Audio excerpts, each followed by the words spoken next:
everyone, and welcome back to my channel. If this is the first time we're meeting, welcome. My name is Regina. I make 90% of the time healthy recipes, and I'm also on a weight loss journey. So welcome to my channel. Before we jump into the meal prep for this week, I just wanted to quickly come on and thank all of my supporters for your kind words and support during this difficult time of losing my father. All of your thoughts and encouragement really did help me through this difficult time. I will be sad to see him go. He was a great father. He unfortunately had dementia, and he lost his life on January 11th. So I took a few weeks to kind of, get my life back on track, grieve, and so now I'm back. And again, thank you so much. That meant the world to me. So now let's get to meal prepping. If you've ever struggled to find a meal prep that's satisfying and both taste good, I have a good one for you today. I'm sharing with you a 5-day meal prep that comes together easily, meets all the nutritional needs that I need in particular, and hopefully will help you as well. And most importantly, it tastes really good and it's satisfying. We've got a baked oatmeal that's got the gingerbread flavor that I love. We're doing a hearty white chicken chili with a side of Triscuits. And we're going to be doing a balsamic chicken with pepperonata and roasted cauliflower. For a snack, I'm going to be having a protein shake and a protein bar. The whole meal plan comes in at 1,614 calories and is high protein and moderate carbs. So with that said, let's go ahead and get cooking. Okay, so to make our gingerbread oatmeal, we're going to spray an 8x8 glass baking dish. Then you're going to take a ripe banana and then peel it into a bowl. Did you know that if you don't have a ripe banana, you don't have to wait a couple of days for it to become ripe? You can just simply put it in the oven at about 450 degrees. Let it get black on the outside, leave the peel on, and when you take it out of the oven, you'll have a ripe banana. I love this gingerbread oatmeal because, it reminds me a lot of the pan de pisse recipe that I made, which is basically a French gingerbread. I made it for New Year's Day, and so if you're interested, I'll go ahead and link it at the end of this video. So we're gonna take a bowl and put 2 cups of almond milk and add a little bit of honey in there, then some brown sugar,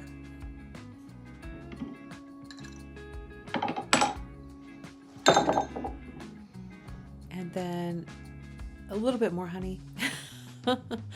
Sorry, I did that twice. It's a third each, so 2/3.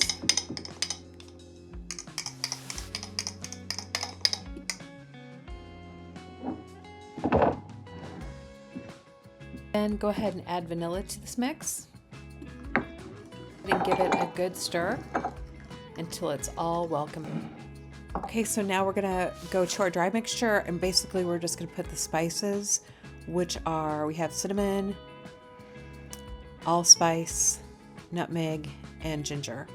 And we're just gonna combine that into the bowl with the oatmeal. Then add 3 tablespoons of flour and just a little bit of salt and pepper.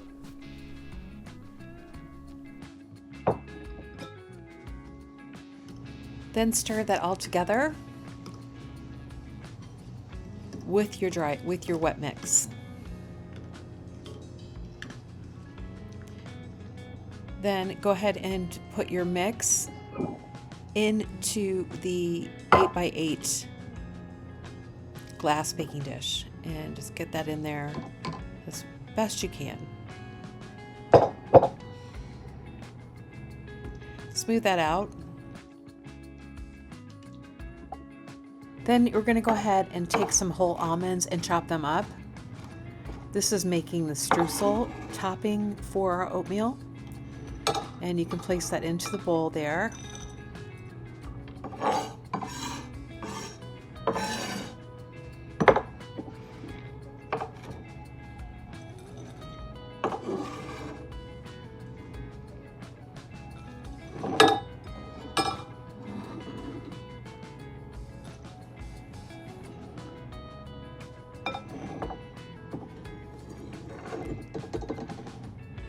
And then you're going to add the flour. There's about 2 tablespoons of flour here. That's to bind the mixture together.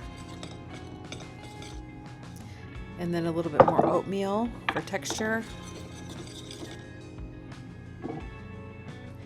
And a 1/4 cup of butter. You could use coconut oil if you wanted. I didn't have any, so I used butter. I don't think it matters as far as calories. It's a little lighter for the coconut oil probably. Okay, then you're gonna add some brown sugar and a little bit of cinnamon. Combine all those together, and that's your streusel part of the oatmeal.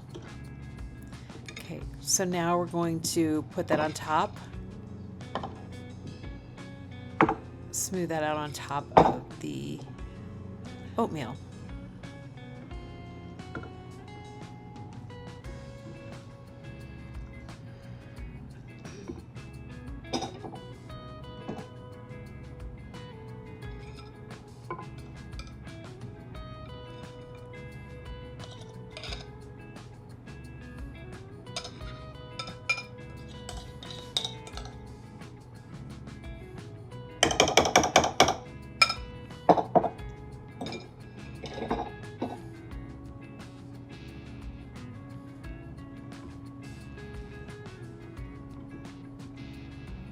Okay, then you're going to put that in an oven, 350 for about 28 minutes. Go ahead and put like a toothpick at the end.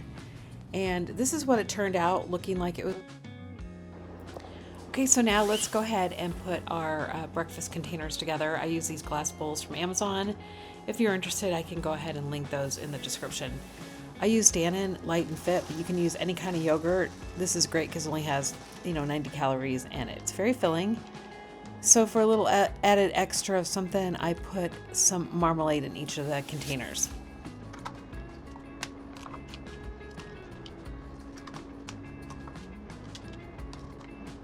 Okay, so now you can add your baked oatmeal. And it makes a pretty decent portion. I know I'm really full after I ate this. I tried one of these before I made this video, and it did really make me full. So I hope you guys will enjoy this as well. Then you can go ahead and put your glass, top lids on and get those ready, and you can put those in the refrigerator. This will last up to a week if it's properly stored.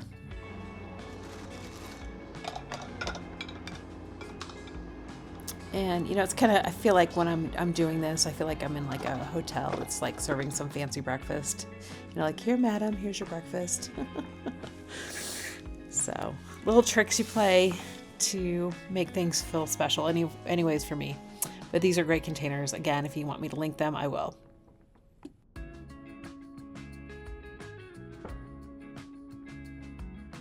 So now let's go ahead and cut up our onion for our lunch meal prep, which is the white chicken chili.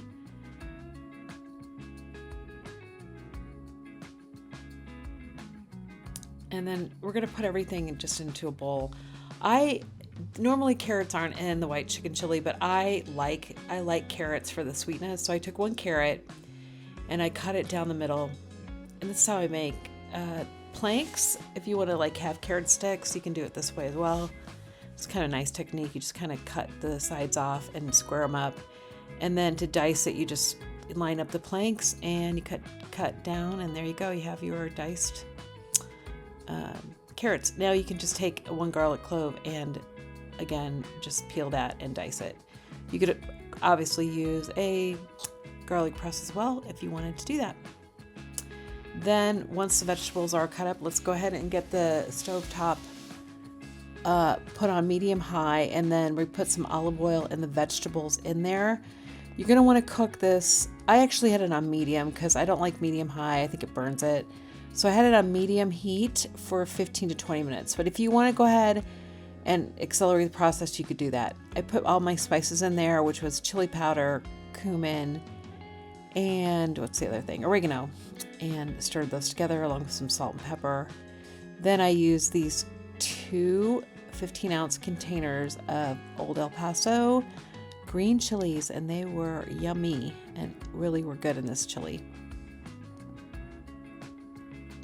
Okay, now you're going to add your cannelli beans, and I had 1 can of those, along with 4 cups of chicken broth.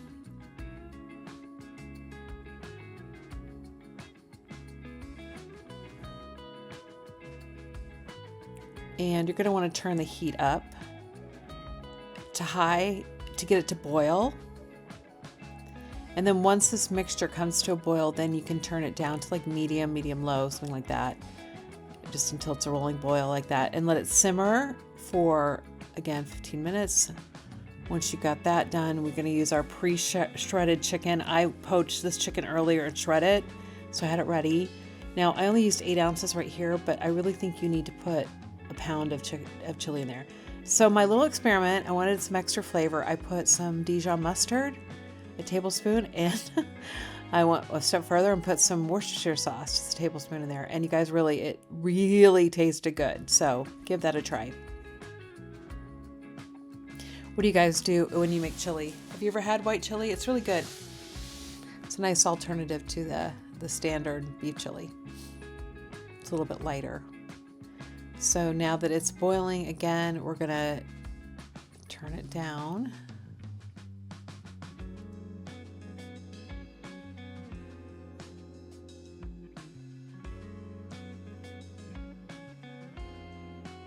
And we're gonna put in, now that we turned it down, I basically turned the heat off, and we're gonna put the heavy cream and the sour cream in here.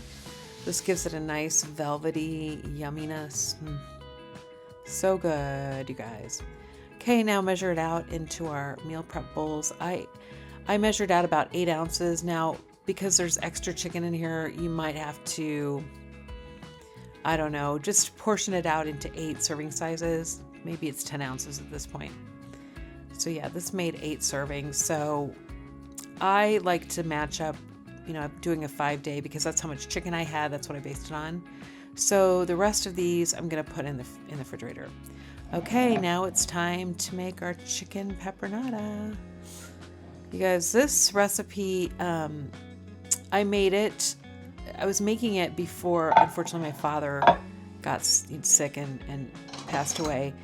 And so, I was kind of in the middle of filming it when I found out this happened, and I just couldn't go through with it. So I made it anyway, and it was so good. I want to keep this like a once a month kind of thing. It's really delicious. So what we're going to do is take a chicken breast and cut it down the side with a sharp knife, and we're almost going to make it into like it's called, I believe it's searing it. Yeah.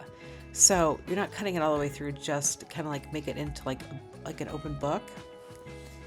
That way the chicken stays together better and it grills much nicer.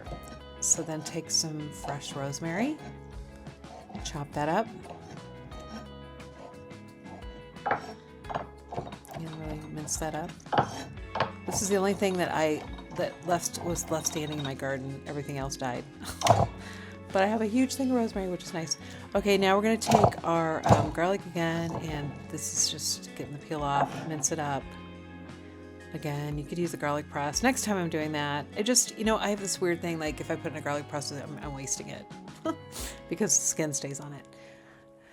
I know, that's a weird hang up. Okay, so let's go ahead and put everything into a casserole dish. Now, the reason why I use this, I have a lot of different containers and whatnot, but this is better because the chicken is so, it's quite large, and I wanted it to have room to breathe. So what we're gonna do is take, this is quite a bit, so get ready. It's 1/4 of a cup of oil.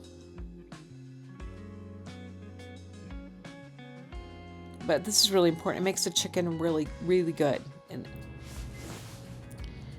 then you're going to want to take some balsamic vinegar, 1 tablespoon.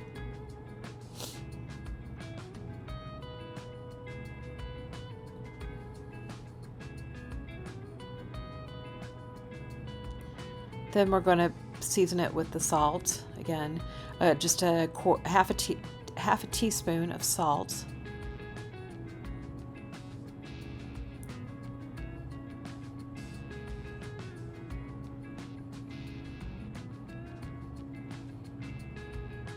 And a 1/4 teaspoon of pepper.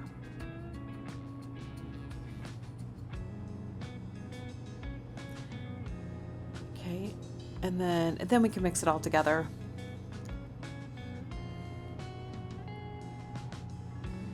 Then we're gonna take our chicken that we butterflied and scored. Is that the right word? Please help me out, you guys. I'm brain dead tonight. Basically, we took it and made it into, like, you know, an open book. Okay, so I gotta hang up with that. Flip it a couple times, the chicken, so the marinade really gets in there. And then you're gonna wanna cover this with some plastic wrap. And you wanna refrigerate this up to 2 hours only, just because if you do anything longer than that, the acid in the balsamic vinegar will break down your chicken and it will, like, make your chicken mushy, and you don't want that. So just be a little bit aware with balsamic vinegar or any kind of vinegar that you really can't marinate something very long if you have that ingredient in there. And then I said, like I said, up to 2 hours only. You could take it out after 30 minutes if you wanted to, but okay. So now that the chicken is marinated, let's go ahead and get our pepperonata started. So we're gonna go ahead and wash the peppers. Got me twice there. Sorry guys. My brain's a little gone from the funeral. Okay, so go ahead. We're gonna go ahead and you know, we're gonna cut the core out of this red pepper here and cut it around, get all the seeds out.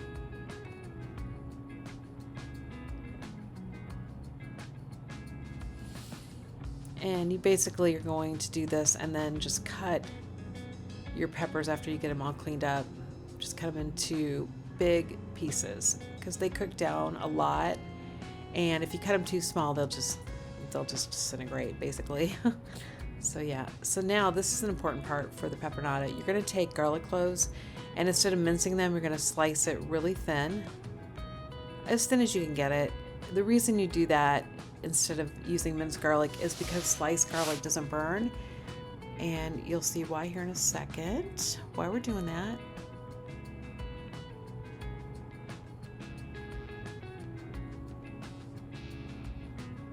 And the garlic does caramelize and it tastes really good. So yeah, lots of reasons.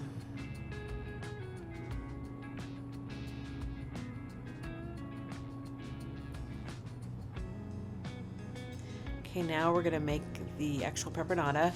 So in a non-stick skillet, put 2 tablespoons of olive oil, and you're gonna want to turn your heat on medium-high. I'm just moving the oil around in my skillet here. And I'm adding a little bit of salt and pepper to it. And I like to test the water. I want to get the pan really hot, so when it sizzles, it's ready. So that's what I was doing. Okay, so we added our peppers, and we're going to stir them around. When they're on medium-high heat like this, they get a nice char on them. And then you're going to add your garlic for a minute. And then we're going to steam them. Now that they've been charred, we're going to steam the peppers. So we're going to add 3 tablespoons of water. And again, we're going to turn this down to like a medium heat and put a lid on it. And let that sit for 15 minutes like that.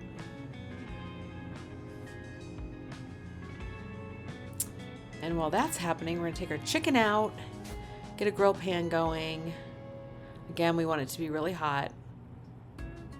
I use the water method. Put the chicken on there, and you're going to flip it after. Don't move it for 7 minutes. Let it sit. I know it's going to get smoky. Put a fan on, open the window, but if you try to move it sooner than that, it will just stick to the pan.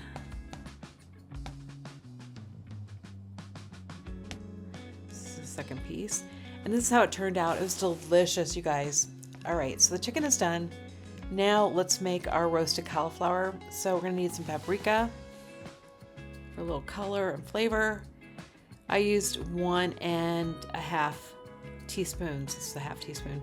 So I had 3 of these to make 1.5 teaspoon of paprika.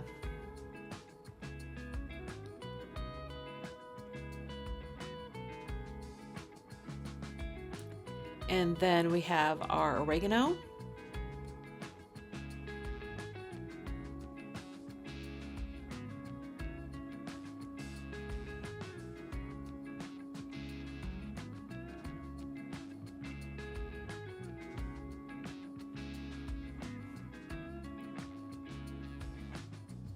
And then we're going to do 2 tablespoons of olive oil.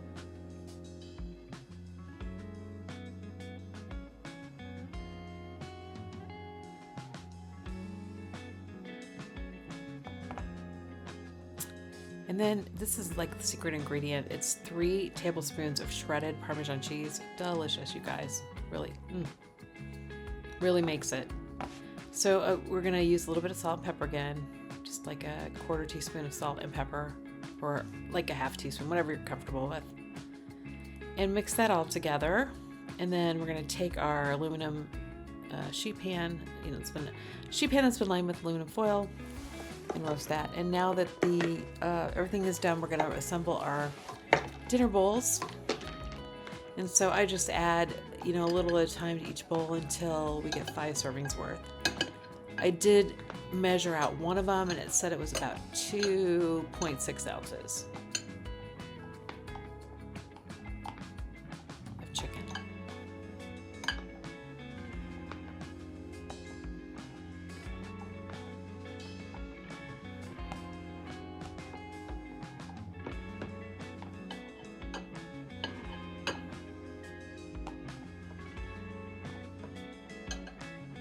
Okay, then after this, we're going to put our cauliflower in.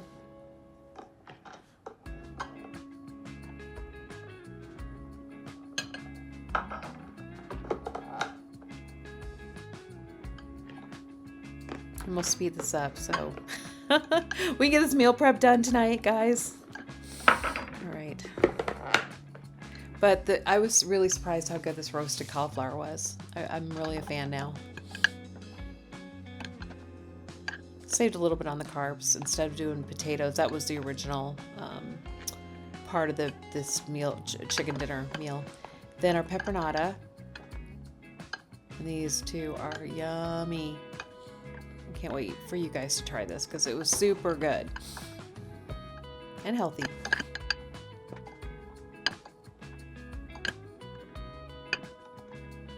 Okay, there we go. Now, here's the thing you got to do. We're going to put capers and red wine vinegar on, but I'm putting them in little, 3-ounce portions or whatever, it doesn't matter, but little cups, and we're going to use that when we reheat our dinner. The reason being, if we were to put this on right now onto the pepperonata, again, it would get briny and it wouldn't taste good. So you want to add this right before you're going to reheat your dinner. And I reheated mine at 3 minutes in the microwave, so you could put it in the oven. This makes 5. You could make up to 7 meals, and it would last for a week. And so, yeah, there we go. Super good, you guys. And that's our meal prep for the week.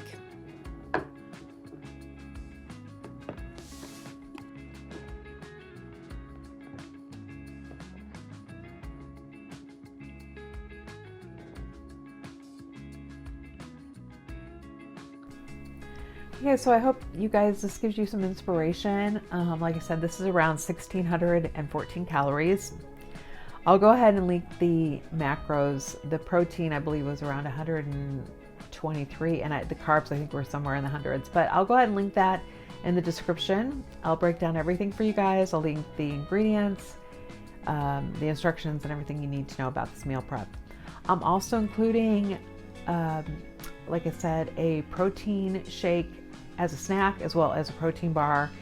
And with the chili, I'm having 6 Triscuits. So with all of that, it's 1,600 calories. So I hope you enjoyed it. Please let me know how you guys meal prep. I like to have my meals ready to go. I know some people like to batch cook, and maybe I'll try that sometime.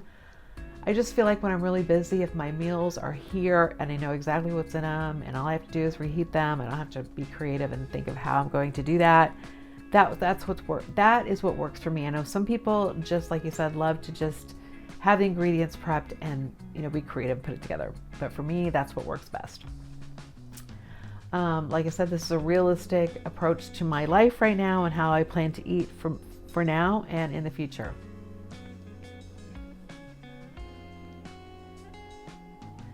I've got some fun recipe ideas coming up, including a protein shake video that I think you're going to enjoy, and some more cozy meal prep ideas for the winter. And starting this Friday, I will be doing a weekly weigh-in along with a full what I eat in a day. So if you're interested in seeing how I balance my meals, maybe I'm going to be getting back to the pool and seeing my exercise and my progress on my journey, stay tuned. And thanks again for your support with my father. Thanks for coming by today, and I look forward to seeing you next time.